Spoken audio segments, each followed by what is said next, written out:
So welcome back to my YouTube channel guys, this is Himanshu Sharma और आज हम train करने वाले हैं बैक। और गुरुजी ने थोड़ा प्लान में चेंज किया है बैक में कि अब हम थोड़ा लैट्स पे काम करेंगे, अपर बैक पे काम करेंगे क्योंकि थिकनेस हमारी बैक में काफ़ी ठीक है, मतलब कुल मिला के अब जितनी आ सकती थी इस टाइम में। सो उस हिसाब से काफ़ी अच्छी थिकनेस है। बट अभी हम लोग अपने लैट्स पे काम करेंगे, विड्थ पे काम करेंगे। तो अगर आप लोग भी अपनी बैक की विड्थ को इंक्रीज़ करना चाहते हैं, इम्प्रूव करना चाहते हैं, क्योंकि देखो जब तक बॉडी शेप हमारी वी टेपर नहीं दिखेगी, लैट्स हमारे बड़े नहीं दिखेंगे।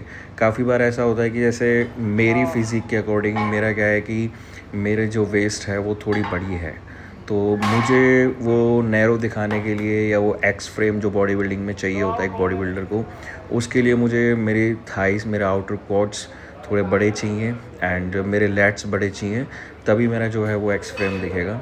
सो ये वर्कआउट आप लोग भी फॉलो कर सकते हैं अगर आप अपने लैट्स को बिल्ड करना चाहते हैं, इम्प्रूव करना चाहते हैं। ये मैंने अभी अपना फर्स्ट सेट लिया है। इससे पहले मैंने 2-3 सेट वार्म अप सेट लिए थे, वो मसल एक्टिवेशन के लिए हैं। सो अब हम लगाएंगे सेकंड साइड। अब आप इसमें मेरी थोड़ी थिकनेस देखना, बैक में एक एक मसल अलग दिख रखी है, जबकि मैं बल्किंग पे हूँ इस टाइम पे। एक चीज़ मैं आपको ये बताना चाह रहा हूँ, बेशक आप बल्किंग पे हूँ, मेक श्योर कि आप कुछ भी ऐसा ना खाएं कि कैलोरीज को सरप्लस करने के चक्कर में आप बाहर का ऑयली ये सब चीज़ें खाने शुरू कर दो। जब तक आप क्लीन डाइट नहीं खाओगे तब तक आपका प्योर क्वालिटी मसल गेन नहीं होगा। अगर आप कुछ भी खा रहे हो जो मन में आ रहा है कैलोरीज़ के नाम पे, तो आप सिर्फ फैट गेन कर रहे हैं बॉडी के अंदर, वेट गेन कर रहे हैं। और जब आप कट करेंगे उस टाइम पे आपका मसल दिखेगा ही नहीं। आप बाहर के किसी भी बॉडी बिल्डर को देख लेना, उसका बल्क कभी भी देख लेना, वो हमेशा शेप में होते हैं। उनकी एक एक मसल, सब कुछ उनका मसल सेपरेशन हमेशा उनका एकदम, चाहे वो ऑफ सीज़न पे हैं चाहे वो ऑन प्रेप हैं, वो आपको हमेशा एकदम एक बॉडी बिल्डर जैसे दिखेंगे। और इसका रीज़न यही है कि वो हमेशा एकदम क्लीन डाइट पे होते हैं। सो मेक श्योर कि आप लोग भी बिल्कुल क्लीन डाइट लें।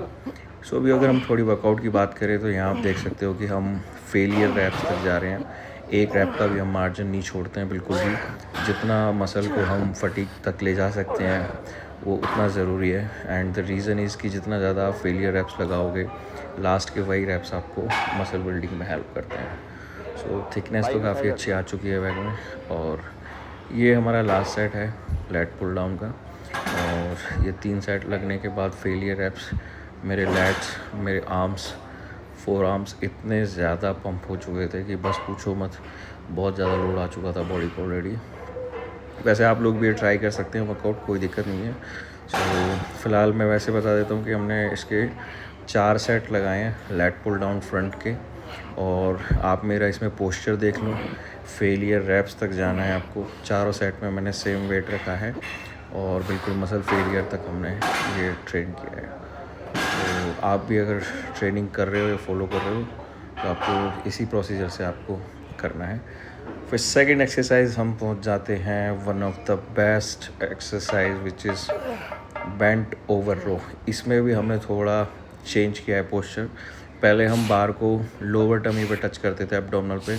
अभी हम बिल्कुल सेंटर में टच कर रहे हैं ताकि वो अपर बैक को टारगेट कर सके। सो ये बहुत अच्छी एक्सरसाइज है। आप जब भी बैक लगाओ ये ज़रूर लगाना, बैक की थिकनेस के लिए और अपर बैक के लिए बहुत अच्छी है। अगर आप उसको थोड़ा नीचे लेके आओगे लोअर एब्डोमिनल पे, तो फिर ये आपके लोअर लैट्स बैक पे हिट करेगी। और अगर आप थोड़ा ऊपर टारगेट करोगे, बार को टच करोगे, तो यह कि आप आपके अपर बैक एंड लैट्स पे वर्क करेगी। सो इसके अब 2 ही सेट लगाएंगे और इंटेंसिटी इसमें आपको हाई रखनी है ताकि उन 2 सेट में आपका 4 सेट जैसा काम हो जाए। अगर लाइट वेट लगाओगे या फिर मज़ा नहीं आने वाला है सीरियसली ट्रेनिंग में। ये 2 सेट भी ऐसे लगने चाहिए कि जैसे आपने कम से कम 4 सेट लगाए हैं। आप देख सकते हो मेरी बॉडी को या मेरे फेस एक्सप्रेशन को कि कितना टफ़ लग रहा है। मैंने यहाँ पे आई थिंक 110 kg लगाया था। सो अभी पोजिंग करके मैं आपको दिखाता हूँ। देखो कैसी लगी है थिकनेस। बल्किंग में भी एक एक मसल विजिबल है। तो मुझे वैसे यार कटिंग के टाइम पे ज़्यादा दिक्कत नहीं आने वाली है, इस बार ईज़िली हो जाएगा। फैट परसेंटेज मैंने बिल्कुल कंट्रोल करके रखा है, ज़्यादा नहीं है, अराउंड होगा 12% के आसपास। तो बहुत ज़्यादा दिक्कत मुझे नहीं आने वाली है इस बार। और पूरा श्रेड होके आएंगे इस बार जितना हो पाएगा। कोशिश यही है कि अभी फ़िलहाल 91 kg बॉडी वेट चल रहा है, तो सोच रहे हैं कि लास्ट के टाइम पे हमारा बॉडी वेट आके जो रुकेगा 6-6.5 किलो हमारा कम होगा, तो 83-84 हम आएंगे। फिर उसको हम थोड़ा 2-3 किलो ज़बरदस्ती वेट को कट करके फिर पूरा फुल होके 80 तब हम स्टेज पे चढ़ेंगे, ताकि मसल एकदम या बिल्कुल एकदम बॉडी ऐसा ना लगे कि मसल या श्रिंक हुई पड़ी है, तो पूरी फुलनेस आनी चाहिए। क्योंकि और भी जितने भी बॉडी बिल्डर्स हैं ना, वो सब यही करते हैं। सपोज़ कीजिए अगर कोई 80 की कैटेगरी में खेल रहा है ना, वो क्या करेगा कि लास्ट टाइम पे बॉडी वेट से 1-2 दिन पहले उसका बॉडी वेट होता है 83-84 या 83-82, बाकी वो 80 में आने के लिए उसको ज़बरदस्ती वेट कट करता है अपना, ताकि मसल फुल दिखे ऑन स्टेज। सभी बॉडी बिल्डर्स ऐसा करते हैं। इस बार मैं भी करूँगा। बाकी आप पोजिंग में देख सकते हो थिकनेस कैसी आ रही है। लैट्स में मेरे काफ़ी इंप्रूवमेंट हुई है इस ट्रेनिंग से।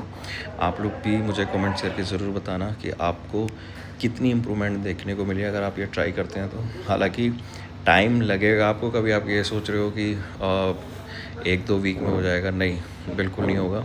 वैसे वीक में आपकी 2 ट्रेनिंग रहेंगी तो कितना ही रिज़ल्ट आएगा।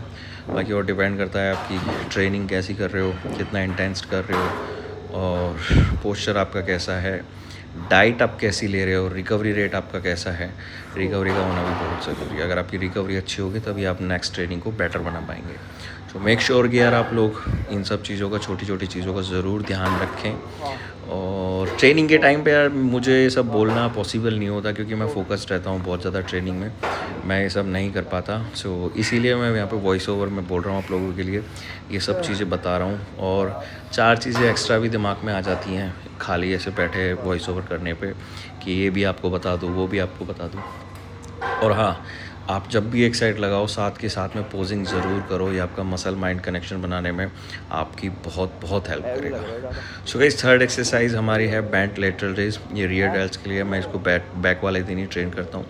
ये बहुत ज़रूरी है। ये आपका शोल्डर की शेप में बैक, काफ़ी लोगों का क्या होता है कि रियर डेल्ट्स बहुत वीक होते हैं, तो यार मज़ा नहीं आता, मतलब बॉडी में पूरा सेपरेशन नहीं दिखता, डेल्ट्स में कोई सेपरेशन नहीं दिखता है ना, बैक में नहीं दिखता। ये ज़रूर आप ट्रेन करें, फेलियर रैप्स तक आप लगाएं, और पोस्चर आपका बिल्कुल सही होना चाहिए। ये कह रहा है गुरुजी मेरी हैवी मन से लगवा रहे हैं ताकि मैं उस दिन ना मार पाऊँ। कह रहा थका रहे हैं मुझे गुरुजी। गाइस, ये अब हम आ गए हैं अपने सेकंड सेट पे, और 2 ही सेट लगाने हैं हमें इसके, और दोनों ही हमारे फेलियर रैप्स हैं, और सेम वेट के साथ में हम कर रहे हैं। लास्ट टाइम मैंने थोड़ा इसको ड्रॉप सेट में किया था, लेकिन इस बार मैं ड्रॉप नहीं कर रहा हूँ, और ऑलरेडी फेलियर तक मैं जा रहा हूँ, तो काफ़ी है इतना। वो पिछली बार ड्रॉप करने का रीज़न ये था कि मैंने वेट 20 kg ले लिया, सॉरी 25 लिया था, एंड उस टाइम पे उसके रैप्स ज़्यादा नहीं आ रहे थे, तो मैं ज़्यादा फेलियर तक जा नहीं पाया, उसमें पोस्चर ख़राब होने लगा था। इसलिए मैंने उसमें ड्रॉप सेट लिया था, बट इसमें हम 2 सेट सिंगल से कर रहे हैं। आप लोग ज़रूर ट्राई करना, और मुझे ज़रूर बताना कि आपको वर्कआउट कैसा लगा। और पंप देख रहे हो आप, डायल्स में अलग से चेस्ट भी, ट्रैप्स भी, सब कुछ एकदम मस्त। और इसके बाद फिर 2 सेट वैसे लिखे थे, फिर गुरुजी ने बोला कि 2 सेट और ऐड कर लो, तो 2 सेट उन्होंने अपने सामने लगवाए हमसे। तो कोई नहीं, बढ़िया है, अच्छा है। वैसे भी 2 सेट ड्रॉप लगते थे, तो 2 सेट हमने, 4 सेट हमने टोटल वैसे सिंगल करके लगा दिए हैं। तो गुरुजी थोड़ा पोस्टर वगैरह भी देख रहे थे, कह रहे थे सामने लगाओ, तो 2 सेट और लगाया इसमें। और बहुत ज़्यादा मेरा मसल इतना पंप हो चुका था, रियर डेल्ट्स भी, आर्म्स भी, शोल्डर, बैक बहुत ज़्यादा पंप हो चुकी थी, क्योंकि बहुत ज़्यादा हिट कर रही थी अब एक एक रैप मसल को बहुत ज़्यादा। आप देख सकते हो पंप कितना अच्छा आ रहा है। या मज़ा आ गया। मैं तो इतना एक्साइटेड हूँ अब गेम के लिए, क्योंकि इस बार जो कंडीशन मैं लेके आने वाला हूँ वो बहुत अमेजिंग होने वाली है। जैसा कि मैंने कहा कि साथ के साथ में पोजिंग बहुत बहुत बहुत ज़रूरी है। तो पोजिंग करते रहना चाहिए एक मसल माइंड कनेक्शन के लिए, और एक अच्छे पंप के लिए, ब्लड सर्कुलेशन के लिए, और अच्छे रिजल्ट्स के लिए, ताकि आप अच्छे से मसल कॉन्ट्रैक्ट कर पाओ। अब ये है हमारी लास्ट एक्सरसाइज बैक की, विच इज़ डेडलिफ्ट। सबसे ज़्यादा ज़रूरी एक्सरसाइज है। काफ़ी लोग डेडलिफ्ट नहीं करते हैं। मैं अगर कहूँ कि अगर मेरी बैक में थिकनेस है, तो ये सिर्फ और सिर्फ डेडलिफ्ट का कमाल है। डेडलिफ्ट की वजह से मेरी बैक में इतनी थिकनेस है, इतनी विड्थ है। सो अगर आप बैक जब भी आप ट्रेन कर रहे हो, सो प्लीज़ आप ज़रूर एक बेंट ओवर रो और एक डेडलिफ्ट, ये 2 एक्सरसाइज मस्ट रखो कि ये करनी ही करनी है हर हालत में। इसके बिना आपकी बैक में इम्प्रूवमेंट आपको देखने को बिल्कुल नहीं मिलेगी।